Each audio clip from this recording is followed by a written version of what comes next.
Hello viewers, আসসালামু আলাইকুম। এটা দেখে অনেকেই চিনতে পারছেন, অনেকেই চিনবেন না। এটা হচ্ছে কাপড় কাচার সাবান এবং এই সাবানটা কিন্তু গোল আকৃতির, দেখতেই পাচ্ছেন। এই গোল আকৃতির সাবান আমি যখন ছোট ছিলাম তখন দেখেছি, বড় হয়ে আর দেখা হয়নি। অনেক দিন পর আবার এটা পেলাম। খুব কাছের মানুষ থেকে এটা গিফট পেয়েছি। এখন এটাকে কাটা হবে,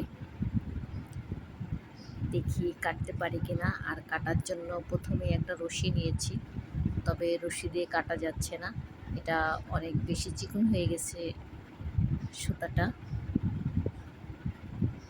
সো এখন এটাকে একটা চাকু দিয়ে কেটে ফেলছি। সাবানটা নরম, তাই কাটতে অত বেশি কষ্ট হয়নি, একদম কেটে ফেললাম। আমরা যখন ছোট ছিলাম তখন গোল সাবান ছিল, তবে সেটার কালার ছিল অন্যরকম। আর এটা খুব সুন্দর, একটা পিঙ্কিশ কালার, পিঙ্ক পিঙ্ক, ভালোই লাগছে কালারটা। এখন দেখি, কাজ করে দেখি কেমন হয়। যাই হোক, আজকের মতো এতটুকুই। আল্লাহ হাফেজ।